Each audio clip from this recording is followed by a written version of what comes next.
അമ്മ പ്ലീസ് അമ്മേ, ഈ ഒരൊറ്റ തവണത്തേക്ക് ഒന്ന് സമ്മതിച്ചതാ അമ്മേ, പ്ലീസ്. നീ എന്ത് പറഞ്ഞു തരട്ടും ഒരു കാര്യമില്ല. ഞാൻ നിന്നെ ഇങ്ങോട്ടും വിടില്ല, പ്രത്യേകിച്ച് ആ നശിച്ച നാട്ടിലേക്ക്. അമ്മേ പ്ലീസ്, ചെഞ്ചുനൊരു നോക്ക് കാണാൻ വേണ്ടിയാണ് ഞാൻ കഷ്ടപ്പെട്ട കോഴ്സ് ചെയ്ത് കൊറിയയിലൊരു ജോബ് നേടിയത്. എനിക്ക് അവനെ കണ്ടേ പറ്റൂ അമ്മേ. എത്ര വർഷമായി അമ്മ ഞാൻ അവനൊന്ന് കണ്ടിട്ട്. അമ്മക്ക് അവനെ കാണാൻ ആഗ്രഹമില്ലേ? ഇതൊക്കെ പറഞ്ഞ് അവൾ പൊട്ടിക്കരഞ്ഞ് തല താഴ്ത്തി നിന്നതും അവളുടെ അമ്മയുടെ കണ്ണിൽ നിന്നും തന്റെ മകനെ ഓർത്തപ്പോൾ കണ്ണുനീർ അറിയാതെ തന്നെ വരുന്നുണ്ടായിരുന്നു. ഇന്ദു, എന്റെ മോളെ നീ എന്തിനാ കരയിപ്പിക്കുന്നേ?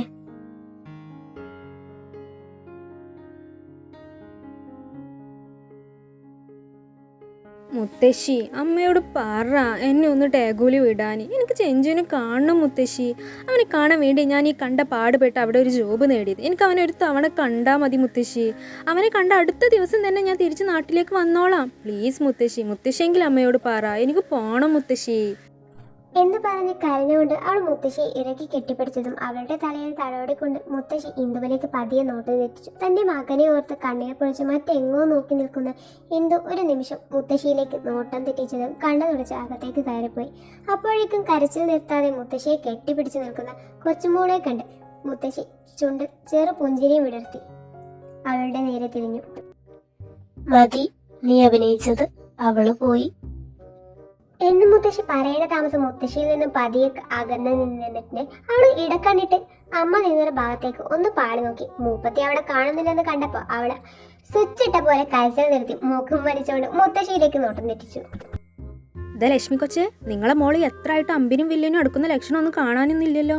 മിക്കവാറും ഞാൻ ഇവിടെ നിന്ന് ഒളിച്ചോടേണ്ടി വരും. അല്ലാതെ അമ്മയുടെ സമ്മതത്തോടെ ഞാൻ കൊറിയയിലേക്ക് പോവുകയുണ്ടാവില്ല. നിന്റെ അമ്മ ഏതാ മുതലെന്നറിയൂ നിനക്ക്? എന്നെയും മുത്തശ്ശനെയൊക്കെ എതിർത്ത് ഞങ്ങളൊന്നും ഒരു വാക്ക് പോലും അറിയിക്കാതെയാണ് നിന്റെ അമ്മ നാട് വിട്ട് കൊറിയയിലേക്ക് പോയതും അവിടെ ചെന്നൊരു കൊറിയക്കാരനെ കല്യാണം കഴിച്ചു കൂടിയതും. ആ ഇന്ദുലേഖയുടെ മകളായ നീ ഇവിടുന്ന് കൊറിയയിലേക്ക് നാട് വിട്ടു പോയാൽ പിന്നെ മടങ്ങി വരുന്നത് അവളെപ്പോലെ തന്നെ ഒരു കുഞ്ഞിനെയും തൂക്കി പിടിച്ചുകൊണ്ടാവുമെന്ന് അവള് ഭയക്കുന്നുണ്ട്. അപ്പൊ പിന്നെ അവൾ എതിർക്കാതിരിക്കുമോ? മുത്തശ്ശി പ്ലീസ്, അമ്മയെ പോലെ മുത്തശ്ശിനി ഓരോന്ന് പറഞ്ഞ് എൻ്റെ മനസ്സ് മാറ്റാൻ നോക്കല്ലേ. ഞാൻ ഒരിക്കലും അമ്മ ചെയ്ത പോലെ കാണിക്കില്ലെന്നേ. എൻ്റെ ലക്ഷ്യം ചെഞ്ചു മാത്രം. അവനെ കണ്ട അടുത്ത ദിവസം തന്നെ ഞാൻ അവിടെ നിന്നുകൊണ്ട് ലാൻഡിക്കോളാന്നേ. പറ്റിയ എൻ്റെ കൂടെ അവനും ഉണ്ടാകും. ഈ കുട്ടിയുടെ ഒരു കാര്യം, അതിന് ഞാനല്ലല്ലോ നിന്റെ പോക്കിനെ എതിർക്കുന്നത്, നിന്റെ അമ്മയല്ലേ. അവളെ പറഞ്ഞ് സമ്മതിപ്പിക്കുന്നീ. എന്നെ കൊണ്ട് പറ്റില്ല എന്ന് മുത്തശ്ശി ഇപ്പം കണ്ടതല്ലേ. ഇനിയും കരഞ്ഞ് നാടകം കളിച്ച് ഇവിടെ നിൽക്കാൻ എന്നെ കൊണ്ട് വയ്യ. എന്നെ എങ്ങാനും ഡാഗുലേക്ക് നിങ്ങളെ മോള് പറഞ്ഞയക്കാൻ സമ്മതിച്ചില്ല എങ്കിൽ പിന്നെ ഈ തറവാട്ടിൽ എന്നെ കാണൂലട്ടാ. എന്റെ ഭഗവതി, അവിവേകൊന്നും കാണിക്കരുത് നീ എന്നത് എഞ്ചു കൈവച്ച് മുത്തശ്ശി അവളെ നോക്കി പറഞ്ഞപ്പോ അവള് മുറിയിലേക്ക് പോകാൻ തിരിഞ്ഞതുപോലെ തന്നെ റിവേഴ്സിൽ ഇട്ട് മുത്തശ്ശിയുടെ നേർക്കൊരു തിരിയലായിരുന്നു. എന്നിട്ട് അവളിങ്ങനെ പറഞ്ഞു, അയ്യടി, എക്സ്പ്രഷൻ കണ്ടാൽ തോന്നും ഞാൻ ചാകാൻ പോകാണെന്ന്. അമ്മ ചെയ്ത പോലെ ഞാനും നാട് വിട്ട് പോകാന്നേ ഉദ്ദേശിച്ചോളൂ. പൊന്നു മോളോട് പോയേ ലക്ഷ്മി കൊച്ച് പറഞ്ഞേക്ക്, കേട്ടല്ലോ. അതും പറഞ്ഞ് മുത്തശ്ശിയെ നോക്കി മുഖം കൊണ്ട് കോപ്പറാട്ടി കാണിച്ചുകൊണ്ട് അവള് നേരെ മുറിയിലേക്ക് ചെന്ന് വാതിൽ കൊട്ടിയടച്ചത് മുത്തശ്ശി ചിരിയോടെ ഇന്ദുവിന്റെ റൂം ലക്ഷ്യമാക്കി നടന്നു നീ. കൊറിയയിലേക്ക് അമ്മ ഒരിക്കലും വിടുന്നെന്ന് കസിൻസും ഫ്രണ്ട്സും ഒക്കെ പറഞ്ഞതും കാതിൽ അലയടിക്കുന്നത് പോലെ അവൾക്ക് കേൾക്കുന്നുണ്ടായിരുന്നു. അതും ഓർത്ത് അവൾ മുറിയിലെ ഒരു മൂലയ്ക്ക് ഒതുക്കി വെച്ച് കാർബോർഡിന്റെ നേർക്ക് അവൾ മെല്ലെ തിരിഞ്ഞു. എന്നിട്ട് പതിയെ അതിൽ അടുത്ത് നടന്നെത്തിയിട്ട് റോയിൽ നിന്നും അവളുടെ ചെഞ്ചുവിന്റെ ചെറുപ്പത്തിലെ ഫോട്ടോ കയ്യിലെടുത്ത് അവൾ ചെറുതായിട്ട് കണ്ണു നിറച്ചു. 15 വർഷത്തോളം അവനെ ഒരു നോക്ക് കാണാൻ വേണ്ടിയായിരുന്നു ഈ കാത്തിരിപ്പ് മുഴുവനും. പ്രായം ഒക്കുന്നതിന് മുമ്പേ പോരേണ്ടി വന്നതും അവളുടെ കണ്ണ് നിറഞ്ഞൊഴുങ്ങാൻ തുടങ്ങിയിരുന്നു. അതെ എഴുത്തുകാരി, കുറച്ചു നേരത്തേക്ക് മോൾ ഇനി റെസ്റ്റ് എടുത്തോ. ഇത് എൻ്റെ കഥയല്ലേ, അതുകൊണ്ട് ഞാൻ തന്നെ ഇവർക്ക് പറഞ്ഞു കൊടുത്തോളാം. ഞാൻ ആരാണെന്ന് എന്താണെന്ന് പറഞ്ഞു കൊടുക്കാതെയുള്ള കഥ പറച്ചിലൊക്കെ തൽക്കാലത്തേക്ക് മതി. ബാക്കി ഇനി ഞാൻ പറഞ്ഞോളാം. ഓ ആയിക്കോട്ടെ, ഇപ്പൊ അങ്ങനെയൊക്കെ ആയ സ്ഥിതിക്ക് ഞാൻ പോകാം. ഒരിക്കൽ നിനക്ക് എന്റെ ആവശ്യം വരും, അന്ന് ഞാൻ പറഞ്ഞു തരാം കേട്ടോ ബാക്കി. ഹായ് ഗൈസ്, ഞാൻ ആരാണെന്നോ എന്താണെന്നോ എന്നൊന്നും നിങ്ങൾക്ക് അറിവില്ലാത്ത സ്ഥിതിക്ക് ഞാൻ തന്നെ എന്നെ സ്വയം നിങ്ങൾക്ക് പരിചയപ്പെടുത്തി തരാം. എൻ്റെ പേര് ലക്ഷ്മി. എൻ്റെ മുത്തശ്ശിയുടെ പേര് തന്നെയാണ് എനിക്കും വെച്ചത്. ഫ്രണ്ട്സും കുടുംബക്കാരൊക്കെ എന്നെ ലക്കി എന്നാണ് വിളിക്കുക. അത് ഞാൻ അവർക്കൊക്കെ ഒരു ലക്കി ആയതുകൊണ്ട് തന്നെയാണ് കേട്ടോ. പക്ഷെ എനിക്ക് മാത്രം എന്താണോ അറിയില്ലടോ, ആവശ്യം നേരത്തൊന്നും ഈ ലക്ക് വർക്കാവില്ലെന്നേ. ഇപ്പോൾ കണ്ടില്ലേ അമ്മയുടെ രൂപത്തിൽ എന്നെ ബാഡ് ലക്ക് തുടങ്ങിയത്. മിക്കവാറും ഞാൻ ഇവിടുന്ന് ചാടേണ്ടി വരും. അല്ലാതെ എൻ്റെ ബ്രോനെ കാണാൻ ഒരു സാധ്യത എനിക്കില്ലെന്നേ. എൻ്റെ ഹിസ്റ്ററിയൊക്കെ ഏകദേശം നിങ്ങൾക്കൊക്കെ എഴുത്തുകാരി പറഞ്ഞു തന്നിട്ടില്ലേ. അതുകൊണ്ട് എൻ്റെ ലക്ഷ്യം എന്താണെന്ന് നിങ്ങൾക്കറിയാലോ അല്ലേ. ലക്കി, വാതില് തുറക്ക്. അമ്മയോട് പിണക്കാണോ എന്റെ മോള്? മോള് ചിഞ്ചുവിനെ അത്രയ്ക്ക് മിസ് ചെയ്യുന്നുണ്ടോ? അത് ചോദിക്കാണ്ടമ്മേ, അത്രക്ക് അവന് മിസ് ചെയ്യുന്നുണ്ട് ഞാൻ. ഞങ്ങൾ രണ്ടാളി നിങ്ങളും കൂടി എന്തിനാ അമ്മ പിരിയിച്ചത്? അതുകൊണ്ടല്ലേ നമ്മൾ തമ്മിലിപ്പോൾ ഒരു വാക്ക് തർക്കം ഉണ്ടായത്. മതി, ഇനി അതിന്റെ പേര് പറഞ്ഞ് നീ കരയണ്ട. പോയിക്കോ, നിനക്ക് എങ്ങോട്ടാ പോകേണ്ടതെന്ന് വെച്ചാ അങ്ങോട്ടേക്ക് പൊക്കോ. സത്യമാണോ അമ്മ പറയുന്നേ?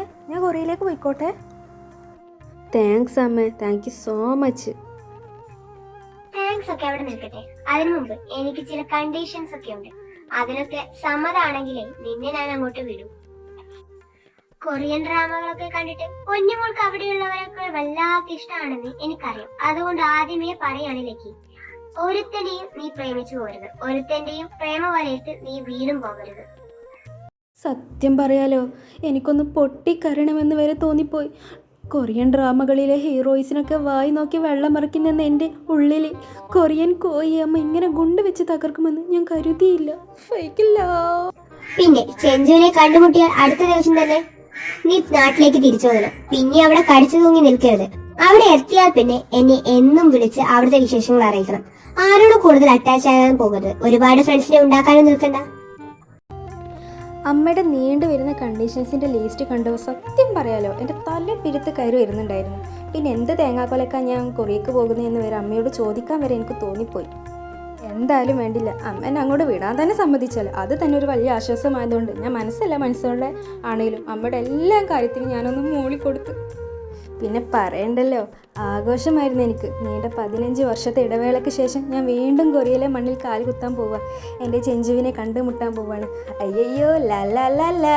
കളറിൻ്റെ പേരിലും എൻ്റെ രൂപത്തിൻ്റെ പേരിലും എന്നെ വേർതിരിച്ച് കാണാത്ത എൻ്റെ അടുത്ത ചില ഫ്രണ്ട്സിനോടും എൻ്റെ കസിൻസിനോടും കുടുംബക്കാരോടൊക്കെ യാത്ര പറഞ്ഞ് ഞാൻ എൻ്റെ പെട്ടിയും കിടക്കെടുത്ത് പാക്ക് ചെയ്യാൻ തുടങ്ങി. എൻ്റെ 2 അമ്മായിമാർക്കും എന്നെ പറഞ്ഞയക്കാൻ എൻ്റെ അമ്മയുടെ അത്ര പോലും താല്പര്യമില്ല കേട്ടോ. അവരെ മക്കളൊക്കെ ജോബും പഠിപ്പൊക്കെ ആയിട്ട് ഓരോ നാട്ടിലാണ്. ഞാനാണ് അവരോടൊക്കെ ഏക ആശ്വാസം. ഞാനല്ലേ ഇനി നാട് വിട്ട് പോകാൻ പോകുന്നേ. അതിൻ്റെ ചെറിയ ഇണക്കമൊക്കെ ഉണ്ട് ഞങ്ങൾക്കിടയിൽ ഉണ്ടായിരുന്നു. എന്നാലും അതൊക്കെ സോൾവ് ആക്കിക്കൊണ്ട് നല്ല ഹാപ്പിയിലാണ് അവർക്ക് എന്നെ കൊറിയക്ക് യാത്രയാക്കിയത്. എക്സ്ക്യൂസ് മീ, എനിക്ക് വേണ്ടി ഒരു ടാക്സി അറേഞ്ച് ചെയ്ത് തരൂ.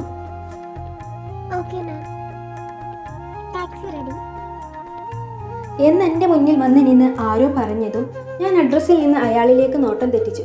ചിരിച്ചിട്ട് താങ്ക്സ് പറഞ്ഞു പുറത്തേക്കിറങ്ങി. എന്നിട്ട് ഡ്രൈവർക്ക് അഡ്രസ്സ് പറഞ്ഞു കൊടുത്ത് കാറിലേക്ക് കയറിയിരുന്നു. ഞാൻ ഡാഗോ നഗരത്തിലേക്ക് നോട്ടം തെറ്റിച്ചു. അവിടമൊക്കെ ഒരുപാട് മാറിപ്പോയത് കണ്ടിട്ട് ഞാൻ അതൊക്കെ ഒരു അത്ഭുതത്തോടെ നോക്കി. അപ്പോൾ തന്നെ ഞാൻ പറഞ്ഞ അഡ്രസ്സിൽ ഡ്രൈവർ വണ്ടി നിർത്തിയതും അയാളോട് വെയിറ്റ് ചെയ്യാൻ പറഞ്ഞിട്ട് ഞാൻ കയ്യിലെ ചെയിനിൽ പിടിമുറുക്കി ഒന്ന് നെടുവീർപ്പിട്ടുകൊണ്ട് ആ വീടിൻ്റെ മുന്നിലേക്ക് നടന്നു നീങ്ങി. 15 വർഷങ്ങൾക്ക് ശേഷം ഞാൻ ചെഞ്ചുവിൻ്റെയും അച്ഛനെയും കാണാൻ പോവുക. അവർക്ക് എന്നെ തിരിച്ചറിയാൻ കഴിയുമോ? ഞാൻ ആരാണെന്ന് അറിയുമോ? എന്തായിരിക്കും അവരുടെ റിയാക്ഷൻ? ഞാൻ അവരെക്കുറിച്ച് ഓർക്കുന്ന പോലെ അവർ എന്നെക്കുറിച്ച് ഓർത്തിട്ടുണ്ടാവുമോ എന്നൊക്കെ ബെല്ലും ബ്രേക്കും ഇല്ലാതെ ചിന്തിച്ചു കൂടിയിട്ട് ഞാൻ ആ വീടിൻ്റെ ഡോറിൽ മുട്ടിയതും കുറച്ച് കഴിഞ്ഞപ്പോൾ ഒരു സ്ത്രീ വന്ന് വാതിൽ തുറന്നു. ചോദിച്ചത് കേട്ടില്ലേ ആരാണെന്ന്? മുമ്പ് ഇവിടെ കണ്ട പരിചയമൊന്നുമില്ലല്ലോ. അത് ഞാൻ ജിങ്ഹായുടെ മകളാ. എൻ്റെ ബ്രദറിനെയും അച്ഛനെയും കാണാൻ വേണ്ടി വന്നതാ. അവരുടെ ചോദ്യവും നോട്ടവും കണ്ടിട്ട് തന്നെ പഠിച്ച കൊറിയൻ മനസ്സിന് പോയി. കുടിച്ച വെള്ളം ഇറക്കി വന്നു. ഞാൻ എങ്ങനെയൊക്കെയോ പറഞ്ഞ് ഒപ്പിച്ചു ഒരു വിധത്തിൽ. അപ്പോഴാ ആ സ്ത്രീ ജിയാങ്ഹായ് എന്ന് ഉരുവിട്ടത് കേട്ട് കാര്യമായി എന്തൊക്കെയോ ഓർത്തെടുക്കുന്നതും എന്നെ വീണ്ടും അടിമുടി ഒന്ന് കണ്ണു വീഴ്ക്കുന്നതും. ജിയാങ്ഹായുടെ മകളോ? അയാൾക്ക് മകനല്ലേ ഉള്ളൂ. കള്ളം പറഞ്ഞ് മോഷ്ടിക്കാൻ നടക്കുവാണല്ലേ നീ? അല്ലല്ലല്ല, നിങ്ങൾ എന്നെ തെറ്റിദ്ധരിച്ചതാ. ഞാൻ ജിങ്ഹായുടെ മകൾ തന്നെയാ. ഞാൻ അവരെ 2 പേരെ അന്വേഷിച്ചിട്ടാ ഇന്ത്യയിൽ നിന്ന് വന്നത് എന്നും പറഞ്ഞ് ഞാൻ എൻ്റെ കയ്യിലെ ഫോട്ടോ അവർക്ക് നീട്ടിയതും ഞാൻ അച്ഛനും അമ്മയും ചെഞ്ചുവും കൂടി നിൽക്കുന്ന ഫോട്ടോ കണ്ട് അവർ എന്നെ കുറച്ചു നേരം അതിലേക്ക് നോക്കി നിന്നു. അപ്പൊ നീ ജിയാങ്ഹായുടെ മകളാണോ? അവരിവിടുന്ന് സ്ഥലം മാറിപ്പോയിട്ട് 10 വർഷത്തോളം ആയല്ലോ മോളെ. ഇപ്പൊ ഈ വീട് എന്റേതാ. അവര് പോയെന്നോ? എങ്ങോട്ട്? ബുസാനിലേക്കാ. അങ്ങോട്ടാണെന്നാ പറഞ്ഞത്. ഒരിക്കൽ അവിടെ നിന്ന് തിരിച്ചു വരുമെന്ന് പറഞ്ഞു. പക്ഷെ എന്നാകുമെന്ന് പറഞ്ഞില്ല. മോളെ ഇവിടെ വന്ന് അവരെ കുറിച്ച് അന്വേഷിച്ച് എനിക്ക് കാര്യമില്ല. തിരിച്ചു പോയിക്കോ. ഒരു മിനിറ്റ്, ഷാങ്ഹായിൽ അവർ എവിടെ ഉള്ളതെന്ന് വല്ലത് നിങ്ങൾക്കറിയോ? ഇല്ല, എനിക്കറിയുന്നതൊക്കെ ഞാൻ മോളോട് പറഞ്ഞില്ലേ. എനിക്ക് ഇത്രയൊക്കെ അറിയൂ. എങ്കിൽ പിന്നെ അവരെക്കുറിച്ച് വല്ല വിവരം കിട്ടിയാൽ എന്നെ ഒന്ന് വിളിച്ച് അറിയിക്കുമോ പ്ലീസ്? എന്ന് പറഞ്ഞ് ഞാൻ അവർക്ക് നേരെ ഫോൺ നമ്പർ നീട്ടിയപ്പോൾ അവർ അതിലേക്ക് നോക്കി തലയാട്ടിക്കൊണ്ട് വാതിൽ അടച്ചു പോയി. നമ്മൾ സ്കൂളിലേക്ക് പോയിട്ട് തിരിച്ചു വരുമ്പോൾ വീട്ടിലുള്ളവരൊക്കെ വീടും പൂട്ടി നമ്മളോട് പറയാതെ എങ്ങോട്ടോ പോയെന്ന് അറിയുമ്പോഴുണ്ടാകുന്ന ഒരു ഫീലുണ്ടല്ലോ, ചങ്ക് പൊട്ടുന്ന പോലെയുള്ളൊരു വേദനയും ആരുമില്ലെന്നും ഒറ്റ കാണുന്ന തോന്നലും, അതേ അവസ്ഥയായിരുന്നു ഞാൻ അപ്പോൾ ഉണ്ടായിരുന്നത്. ബുസാന് കൊറിയയിൽ പേര് കേട്ട ഒരു സിറ്റിയാണ്. അത് ഡാഗുവിൽ നിന്നും ബുസാനിലേക്ക് കേരളത്തിൽ നിന്നും കൊറിയയിലേക്ക് വന്ന അത്ര ദൂരമില്ലെങ്കിലും അവരെവിടെ ചെന്ന് അന്വേഷിക്കുമെന്ന് അറിയാത്തത് കൊണ്ട് അങ്ങനെ ഒരു ബുദ്ധിമോശം കാണിക്കാൻ എനിക്ക് തോന്നുന്നില്ലായിരുന്നു. എന്നെങ്കിലും ഒരിക്കൽ അവർ തിരിച്ചു വരും, ആ നാളത്ര വിദൂരത്തില്ലെന്ന വിശ്വാസത്തോടെ ഞാൻ ഇവിടുത്തെ ജോലി ചെയ്യാൻ തീരുമാനിച്ചു. അതിനുവേണ്ടി പിറ്റേന്ന് തന്നെ എൻ്റെ ഓഫീസിലേക്ക് ഞാൻ ഹോട്ടലിൽ നിന്ന് പുറപ്പെട്ടു. എക്സ്ക്യൂസ് മീ, എൻ്റെ പേര് ലക്കി, ഇന്ത്യയിൽ നിന്ന് വന്നതാ. എനിക്കിവിടെ ഒരു ജോബ് ഓഫർ വന്നിരുന്നു. നിങ്ങളെ അപ്പോയിൻമെന്റ് ലെറ്ററും ഒന്ന് തരാമോ? ഷുവർ എന്നും പറഞ്ഞ് അവളുടെ കയ്യിൽ ലെറ്റർ ഏൽപ്പിച്ച് ഞാൻ ഓഫീസിന്റെ ചുറ്റും കണ്ണോടിച്ചൊന്ന് നോക്കി. അകത്ത് MD യെ കണ്ട് കാര്യം പറഞ്ഞോളൂ, ഞാൻ അറിയിച്ചിട്ടുണ്ട്. Thank you. അകത്തേക്ക് പോകുന്നതിന് മുമ്പ് ഇവിടെ ഒന്ന് സൈൻ ചെയ്യണം എന്ന് പറഞ്ഞ് ഒരു രജിസ്റ്റർ എന്റെ നേർക്ക് നീട്ടിയതും ഞാൻ ഓക്കെ പറഞ്ഞ് രജിസ്റ്റർ നേർക്ക് തിരിഞ്ഞപ്പോൾ തന്നെയായിരുന്നു അകത്ത് നിന്ന് എന്തൊക്കെയോ ബഹളം ഉണ്ടാക്കി ആരോ പുറത്തേക്ക് ഇറങ്ങിപ്പോകുന്നത് പോലെ എനിക്ക് തോന്നി. ഞാൻ അപ്പോൾ തന്നെ അങ്ങോട്ട് നോട്ടം തെറ്റിച്ചതും മിന്നായം പോലെ ആരും അവിടെ നിന്ന് പോയത് കണ്ട് ഞാൻ അത് വലിയ മെയിൻ്റാക്കാതെ മുന്നോട്ട് നോക്കിയപ്പോൾ റിസപ്ഷനിസ്റ്റിൽ എണീറ്റ് നിന്ന് പുറത്തേക്ക് എന്ത് വലിഞ്ഞ് നോക്കുന്നത് കണ്ട് ഞാൻ നെറ്റിച്ചൊളിച്ചു. അവളെ മുഖത്തൊരു നിരാശ കലർന്ന ഭാവം കണ്ട് കാര്യമൊന്നും മനസ്സിലാക്കാതെ നിൽക്കുമ്പോഴാണ് ആ പോയ ആൾക്ക് പിന്നാലെ വേറൊരുത്തൻ ഇറങ്ങി ചെന്നിട്ട് അതേ സ്പീഡിൽ തിരിച്ച് ഞങ്ങളടുത്തേക്ക് വന്നത്. എത്രയും പെട്ടെന്ന് US പോകാൻ 2 ഫ്ലൈറ്റ് ടിക്കറ്റ് ബുക്ക് ചെയ്യണം ഇമ്മീഡിയറ്റ്ലി എന്ന് ഞങ്ങൾ അടുത്തേക്ക് വന്നവൻ ആ റിസപ്ഷൻസിനോട് പറഞ്ഞപ്പോൾ അവൾ പരിഭാഷപ്പെട്ട് എന്തൊക്കെയോ ചെയ്തു കൂട്ടുന്നത് കണ്ട് ഞാൻ മെല്ലെ ഇടങ്ങണ്ണിട്ട് എൻ്റെ അടുത്ത് വന്ന് നിൽക്കുന്നവനിലേക്ക് നോട്ടം തെറ്റിച്ചു. ഒറ്റ നോട്ടത്തിൽ തന്നെ അവൻ്റെ ലുക്ക് കണ്ട് എൻ്റെ കണ്ണൊന്ന് വിടർന്നു വന്നതും പെട്ടെന്ന് അമ്മ പറഞ്ഞ കണ്ടീഷൻസൊക്കെ ഓർമ്മ വന്നപ്പോൾ ഞാൻ അവനിൽ നിന്ന് പെട്ടെന്ന് നോട്ടം പിൻവലിച്ചു. എന്നിട്ട് മനസ്സിൽ അമ്മയെ നല്ലോണം ഒന്ന് നീട്ടി വലിച്ചിട്ട് ഞാൻ കയ്യിലെ പേനയിൽ പിടിമുറുകി പതിയെ അവനിലേക്ക് നോട്ടം തെറ്റിച്ചതും അവൻ റിസപ്ഷനിസ്റ്റിൽ നിന്ന് എന്നിലേക്കൊന്ന് നോക്കിക്കൊണ്ട് ഒരു പുഞ്ചിരി സമ്മാനിച്ചു. ഞാനതൊട്ടും പ്രതീക്ഷിച്ചിട്ടില്ലാത്ത കാര്യമായതുകൊണ്ട് തന്നെ ഞാൻ അവനെ കണ്ണു വിടർത്തി നോക്കി ഇളിച്ചു കൊടുത്തിട്ട് നേരെ രജിസ്റ്ററിലേക്ക് നോട്ടം തെറ്റിച്ച് അതിൽ സൈൻ ചെയ്തു. സർ, ഫ്ലൈറ്റ് ടിക്കറ്റ് ബുക്ക് ചെയ്തിട്ടുണ്ട്.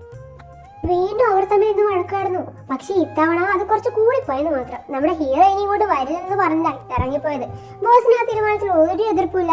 ഇനി ഇങ്ങോട്ട് വരരുത് എന്ന് ബോസും പറഞ്ഞു എന്നൊക്കെ അവർ പറയുന്നത് കേട്ട് ഞാൻ അവരിലേക്ക് നോട്ടം തെറ്റിച്ചപ്പോൾ അവറ്റങ്ങളെ മുഖത്ത് നിരാശ കണ്ടിട്ട് എന്നാലും ഏതാകും ആ മുതൽ എന്ന ചിന്തയോടെ ഞാൻ വീണ്ടും പുറത്തേക്ക് തിരിഞ്ഞു നോക്കിയെങ്കിലും നേരത്തെ ഇറങ്ങി ഓടിയവൻ്റെ പൊടി പോലും അവിടെ കാണാനില്ല.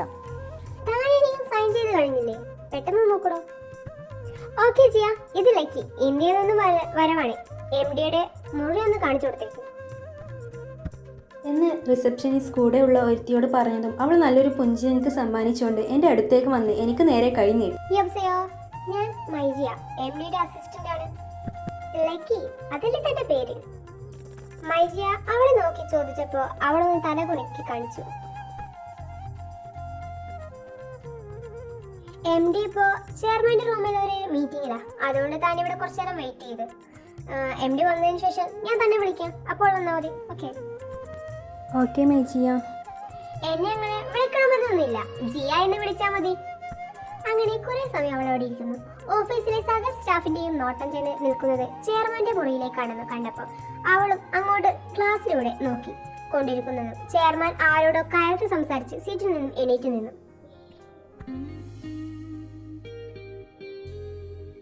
ഓക്കെ ലക്കി, തനിക്ക് സാധിക്കുമെങ്കിൽ ഇപ്പോൾ തന്നെ ജോയിൻ ചെയ്യാം കമ്പനി.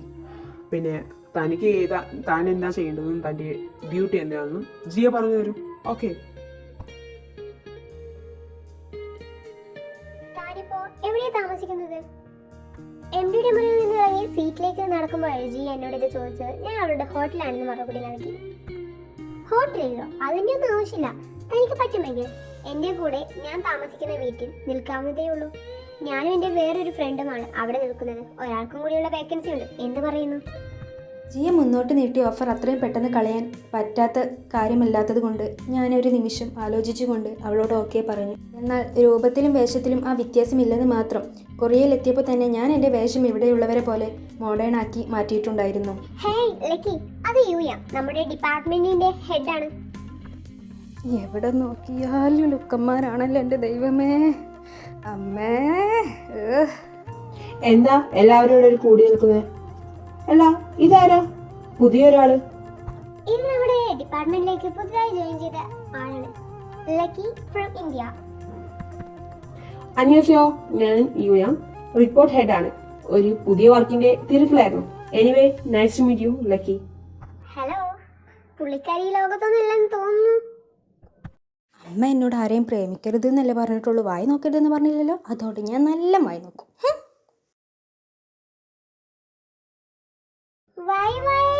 ഞങ്ങൾ വന്നു.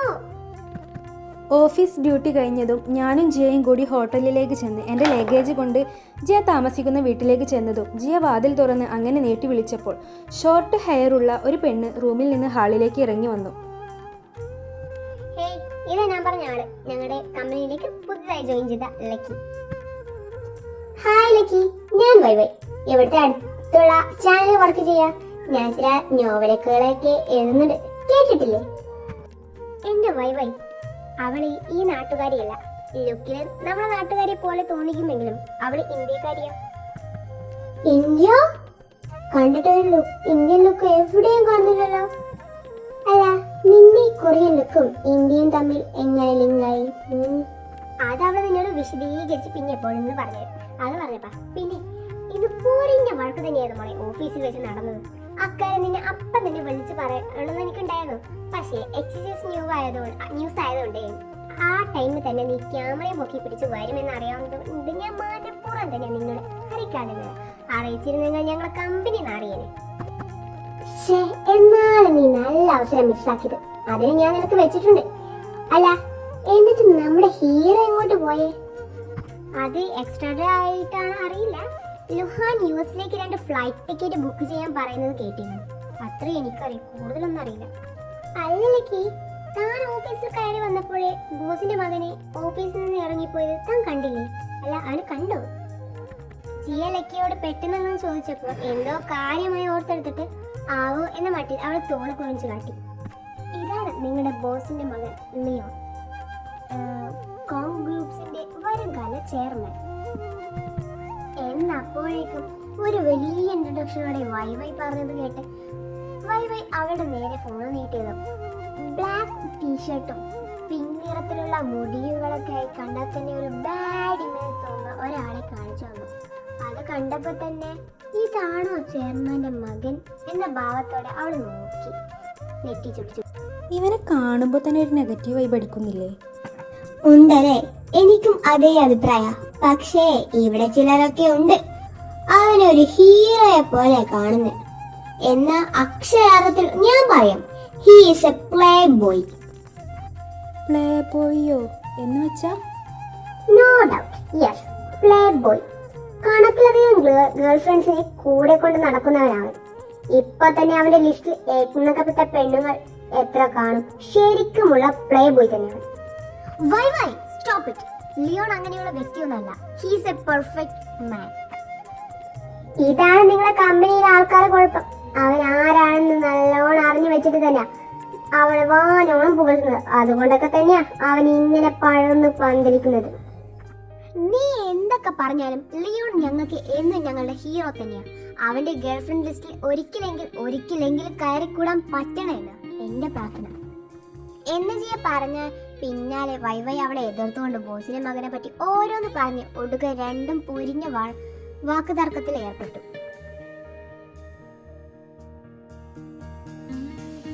ഹലോ അമ്മേ. അമ്മയല്ല, നിന്റെ അമ്മയുടെ അമ്മ. ഓ, മുത്തശ്ശിയായിരുന്നു. ഞാൻ കരുതി വല്ല രക്തയാക്ഷിസിയും വല്ല ആവുമെന്ന്. വേണ്ട കേട്ടോ, നീ നിന്റെ അമ്മയെ കുറിച്ച് എങ്ങനെയൊക്കെ പറയുന്നേ. നീ പോയത് പിന്നെ അവളൊന്ന് മനസ്സമാധാനത്തോടെ ഇരിക്കുന്നത് ഞാൻ കണ്ടിട്ടില്ല. എന്നെ കുറിച്ചുള്ള ആവലാതി അവൾക്ക് മുഴുവൻ. എൻ്റെ ലക്ഷ്മി കൊച്ചേ, എന്തിനാ ഇങ്ങനെ ടെൻഷൻ അടിക്കുന്നത്? ഞാനിവിടെ പെരുത്ത് ഹാപ്പിയാണ്. എനിക്കിവിടെ കുറച്ച് ഫ്രണ്ട്സിനൊക്കെ കിട്ടിയിട്ടുണ്ട്. ഞാൻ ഇപ്പോൾ ഓരോ കൂടെയാണ് താമസമൊക്കെ.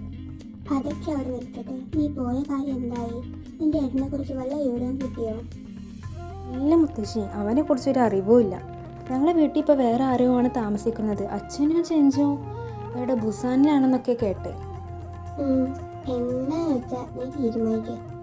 നീ തിരിച്ചു വരുന്നവരെ ഇന്ദുവിനെ ഞാൻ എന്തെങ്കിലും പറഞ്ഞിട്ട് പിടിച്ചു വെച്ചോളാം.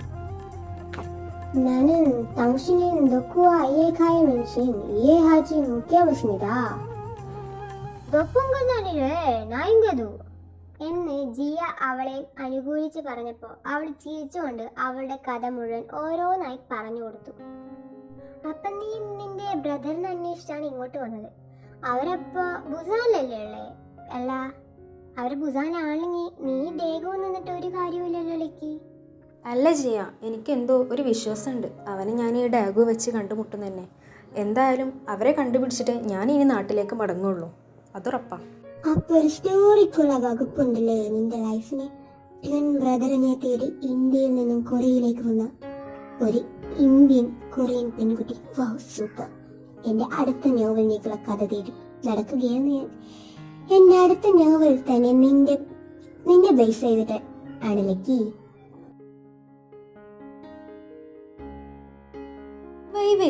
നീയെങ്കിലൊന്ന് പറ, എങ്ങോട്ടായി പോകുന്നേ? അതൊക്കെ ഉണ്ട് മോളെ, നീ അവിടെ എത്തുമ്പോ അറിഞ്ഞാ മതി. ഓക്കേ. ഹേയ് യുയാങ്. വൈവയും ജിയയും കൂടി എന്നെ ഒരു കോഫി ഷോപ്പിലേക്ക് കൊണ്ടുപോയിട്ട് അവിടെ ഒരു ടേബിളിൽ ചുറ്റിലിരിക്കുന്ന യുയങ്ങിലേക്ക് കൈ കാണിച്ച് ജിയ അങ്ങനെ വിളിച്ചു കൂവിയതും യുയങ്ങോ എന്ന ഭാവത്തോടെ ഞാൻ ആ സൈഡിലേക്കൊന്ന് തിരിഞ്ഞു നോക്കി. അപ്പോൾ തന്നെ എൻ്റെ കണ്ണ് യുയങ്ങിൻ്റെ കൂടെ ഇരിക്കുന്ന ഒരു ഹാൻസം ബോയിൽ ചെന്നുടക്കി നിന്നതും ഡീസൻ്റ് ആകെ ലക്കിയെന്ന് മനസ്സ് ഇരുന്ന് മന്ത്രിപ്പിച്ചപ്പോൾ ഞാൻ അവനെ വായി നോക്കുന്നത് നിർത്തി അവളുമാരെ കൂടെ അവിടെ അടുത്ത് ചെന്നിരുന്നു. ഹായ് ഗൈസ്, കുറെ നേരമായി വന്നിട്ട്. ഇവിടെ ഒന്ന് ഒരുക്കിക്കൊണ്ട് വരാൻ കുറച്ചധികം ബുദ്ധിമുട്ടി, അതാ വരാൻ ലേറ്റ് ആയത്. ലക്കി, ഇത് ബൊഹെ. ഞാൻ വർക്ക് ചെയ്യുന്ന ചാനലിലെ ക്യാമറാമാൻ പ്ലസ് എഡിറ്ററാണ്.